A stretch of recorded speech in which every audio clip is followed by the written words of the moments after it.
Hi guys, I am Mayur. Welcome to my YouTube channel प्रेम म्हणजे प्रेम असतं, तुमचं आमचं सेम असतं. बहुत दिनों के बाद मेरा वीडियो आया है. ये वीडियो मैंने हिंदी लैंग्वेज में बनाया है ताकि ज्यादा से ज्यादा लोगों तक ये वीडियो पहुंच सके. आई होप कि ज्यादा से ज्यादा लोग ये वीडियो देखें और उसको समझने की कोशिश करें. आज हम लोग एक सेंसिटिव टॉपिक पे बात करने वाले हैं, जो है HIV और STI इन्फेक्शन, जो कि LGBT कम्युनिटी के लिए, मतलब ज्यादा से ज्यादा गे कम्युनिटी के लिए बहुत ज्यादा इंपॉर्टेंट है. मैं Mumbai district AIDS control society की तरफ से एक ऑर्गेनाइजेशन के साथ LGBTQ कम्युनिटी के लिए काम कर रहा हूं. आज हम लोग HIV या STI इन्फेक्शन के बारे में, उसके टेस्टिंग के बारे में, उसके ट्रीटमेंट के बारे में हम लोग थोड़ी जानकारी लेंगे, जो कि गे कम्युनिटी के लिए बहुत ज्यादा इंपॉर्टेंट है. अगर आपको HIV और STI इन्फेक्शन के बारे में डिटेल्स में जानकारी चाहिए तो उसके लिए यूट्यूब पे बहुत सारे वीडियोस ऑलरेडी अवेलेबल है. मैं खास करके उसके टेस्टिंग और ट्रीटमेंट के बारे में बात करने वाला हूं, जो कि गे कम्युनिटी के लिए बहुत ज्यादा इंपॉर्टेंट है. फिर भी मैं आपको HIV और STI इन्फेक्शन के बारे में थोड़ी बेसिक जानकारी दे देता हूं कि ये फैलता कैसे है. अगर किसी HIV और STI पॉजिटिव बंदे के साथ शारीरिक संबंध बनाने से ये फैलता है. अगर आपने किसी HIV और STI पॉजिटिव बंदे के साथ सेक्स किया, अनप्रोटेक्टेड सेक्स किया, तो डेफिनेटली आपको भी वो इन्फेक्शन लग सकता है. मैं गे कम्युनिटी के रैंडम हुकअप्स के बारे में थोड़ी बात करना चाहूंगा. अगर हम समझो हमने ग्राइंडर पे, ब्लूड पे या किसी क्रूजिंग पॉइंट पे किसी बंदे के साथ मिले और उसके साथ आपका अनप्रोटेक्टेड सेक्स हो गया, लेकिन आपको मालूम ही नहीं है कि वो बंदे को कोई इन्फेक्शन था या नहीं, उसके वो बंदे का स्टेटस क्या था. ऐसा भी हो सकता है कभी कभी सामने वाले बंदे को खुद को मालूम नहीं रहता है कि उसको कोई इन्फेक्शन है या नहीं है. क्योंकि सब लोग जब तक कोई सिम्टम्स दिखाते नहीं आपके बॉडी पे, मतलब विजिबली सिम्टम्स या इंटरनली जो भी सिम्टम्स है, जब तक कोई सिम्टम्स दिखाते नहीं तब तक उसके बारे में कोई सोचता ही नहीं है. तब तक सब लोग सोचते हैं कि हम लोग बिल्कुल ठीक है, हम लोग एकदम फिट एंड फाइन है. जैसे आपने 1 मंथ के पीरियड में 2 से 4 बंदों के साथ अनप्रोटेक्टेड सेक्स किया हो और कुछ टाइम पीरियड के बाद आपको सिम्टम्स दिखाना चालू हो गया हो, तो आपको मालूम नहीं पड़ेगा कि आपको कौन से बंदे से वो इन्फेक्शन ट्रांसमिट हुआ है.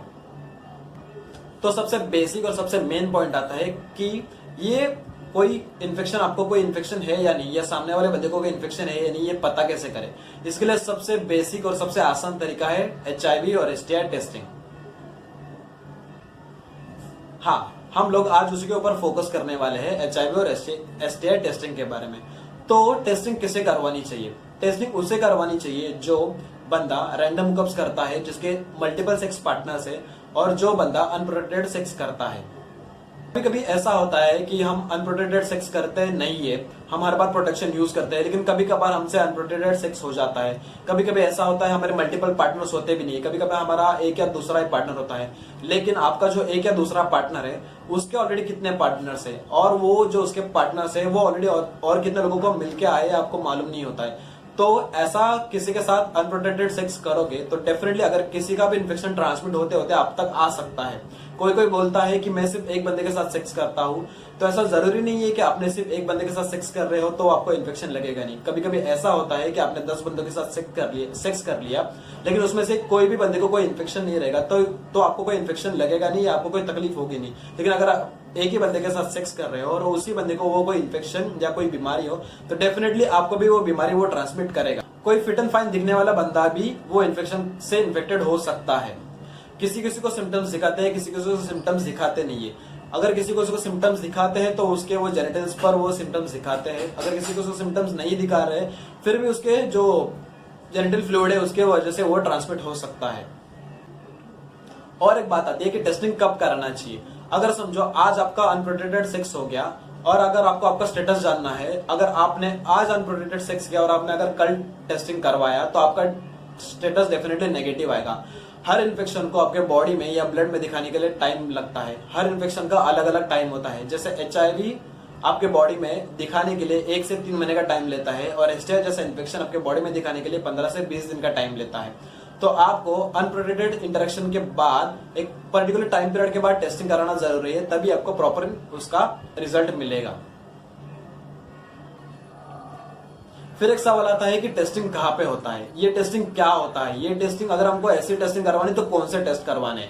तो आपको अगर इसके बारे में टेस्टिंग करवाने तो आपको HIV और STI ये दोनों टेस्टिंग करवाने पड़ते हैं. तो आपको उसके बारे में प्रॉपर रिजल्ट आएगा कि आपको कोई इन्फेक्शन है या नहीं है. तो ये जो टेस्टिंग है ये प्राइवेट लैब्स में होते हैं, गवर्नमेंट अस्पताल में होते हैं, और कहीं पे कैंप लगते हैं वहां पे ये टेस्टिंग होते हैं. प्राइवेट अस्पताल में ये टेस्टिंग बहुत ज्यादा कॉस्टली गिरते हैं, गवर्नमेंट अस्पताल में ये टेस्टिंग पूरी तरह फ्री में किए जाते हैं और उतने ही 100% श्योर रहते हैं। मैं दिन भर में बहुत सारे लोगों से बातें करता हूँ, जो लोग मुझे फोन करके बोलते हैं कि मुझे ये सिम्टम्स है, मुझे ऐसी तकलीफ हो रही है, ये तकलीफ है, ये सिम्टम्स है, कोई इन्फेक्शन में आता है क्या, अगर मुझे ऐसी तकलीफ है तो मुझे कौन सा टेस्ट कराना चाहिए, क्या कराना चाहिए। मैं उनको बता भी देता हूँ कि आपको कौन सा टेस्ट कराना चाहिए, क्या कराना चाहिए, लेकिन फिर भी लोगों को उसके बाद में टेस्टिंग ना कराने के बहुत सारे रीजंस होते हैं। कोई लोगों को डर लगता है, उनको उनके सिम्टम्स बताने के बाद मुझे लगता है कि अगर वो सिम्टम्स किसी इन्फेक्शन के सिम्टम्स है तो मैं उनको बताता हूँ कि आपको ये टेस्ट करवाना जरूरी है, फिर भी वो लोग डर जाते हैं। उनको लगता है कि अगर वो इन्फेक्शन, अगर उनका रिजल्ट वो इन्फेक्शन में पॉजिटिव आ गया तो वो लोग क्या करेंगे करके। तो most of people get scared, उनको बहुत ज्यादा डर लगता है। कोई लोगों को शर्म आती है, उनको शर्म आती है कि सामने वाला क्या क्वेश्चंस पूछेगा, वो आपको आपके सेक्स पार्टनर्स के बारे में पूछेगा, आपके इंटरेक्शंस के बारे में पूछेगा। अगर सामने कोई लेडी है या जेंट्स है या कोई ट्रांसजेंडर बैठा है तो उसको वो सवालों के कैसे जवाब देंगे।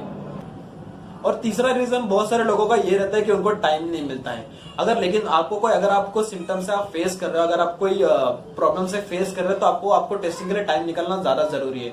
लोग मुझे रीजंस देते हैं कि नहीं मुझे टाइम नहीं है, मेरा जॉब टाइमिंग इतना से इतना है, मुझे उसमें से टाइम नहीं मिलता है।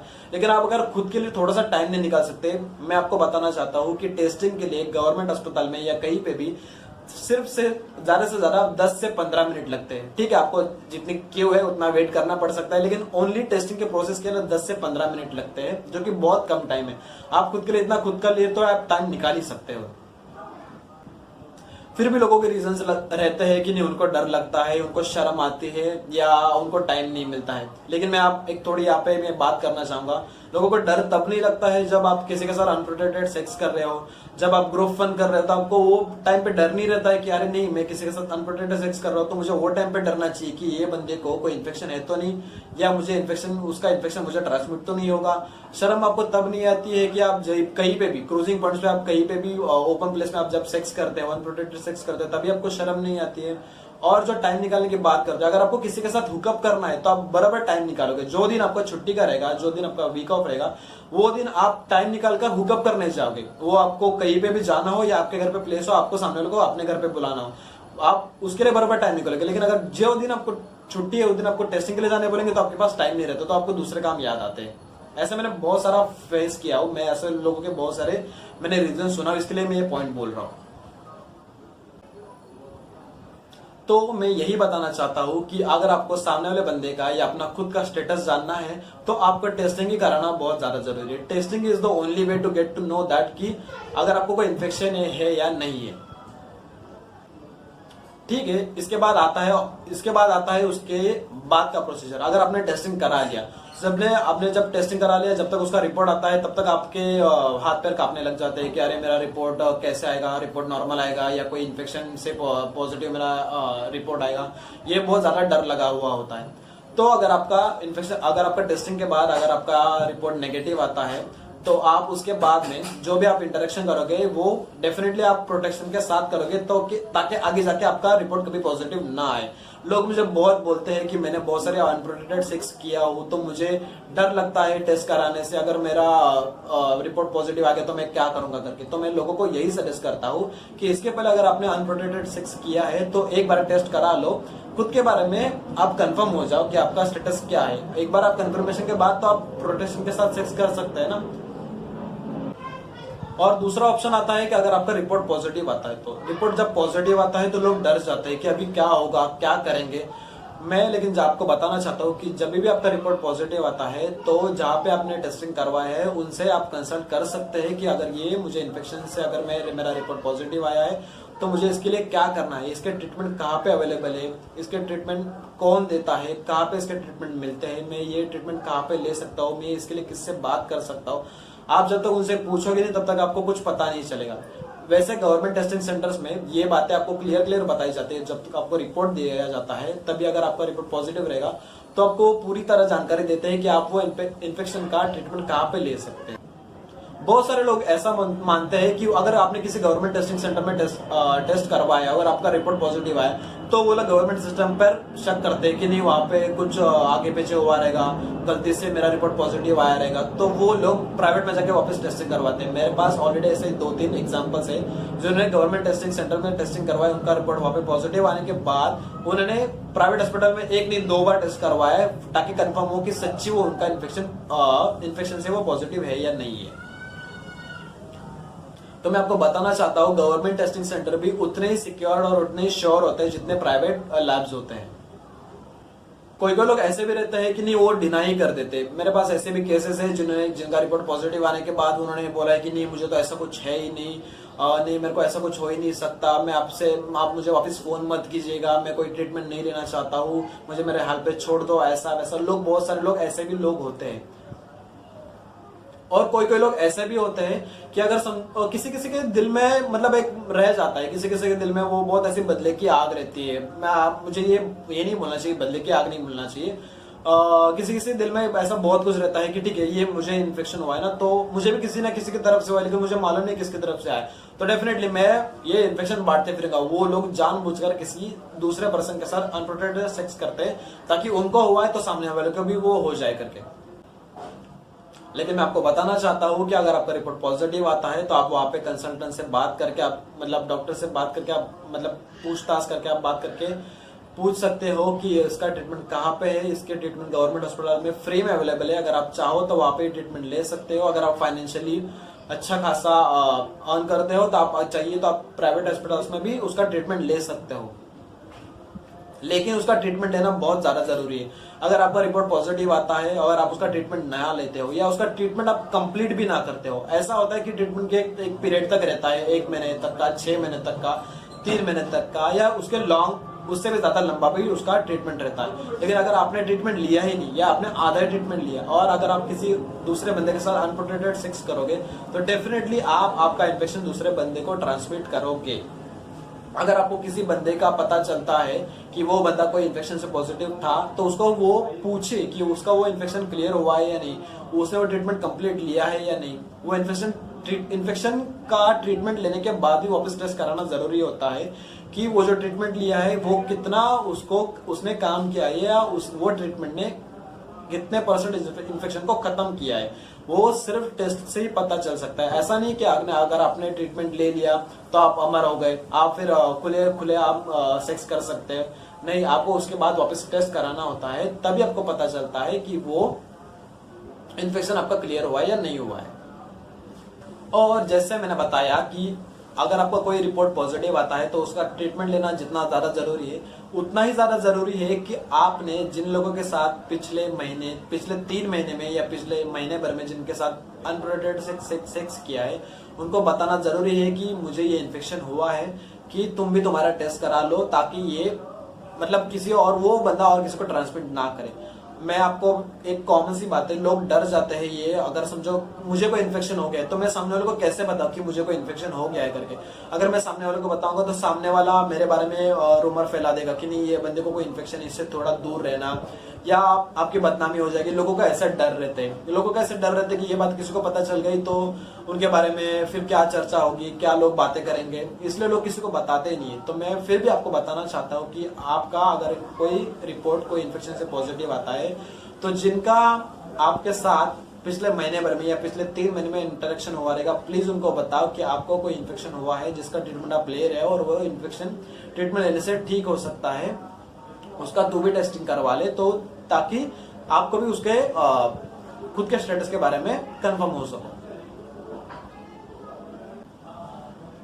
ये सब होने के बाद अगर आपका समझो टेस्टिंग हो गया, आपका ट्रीटमेंट भी हो गया, ये सब चीजें होने के बाद आपको ये बात ध्यान में रखनी है कि एक बार आपका टेस्ट होने के बाद अगर आपका रिपोर्ट नेगेटिव आता है तो उसके बाद आपको हर बार प्रोटेक्शन के साथ ही सेक्स करना है। अगर आपका कोई रेगुलर पार्टनर है, आपने दोनों ने एक साथ टेस्टिंग करवाया, आपको दोनों का रिपोर्ट एक साथ नेगेटिव आया है, तो आप उसके साथ अनप्रोटेक्टेड सेक्स कर सकते हैं। मैं एम सेइंग दिस अगेन, अगर आपके जो रेगुलर पार्टनर है उसके साथ अगर आपका टेस्ट हुआ है और दोनों का रिपोर्ट नेगेटिव आया है तो उसके साथ आप अनप्रोटेक्टेड सेक्स कर सकते हो।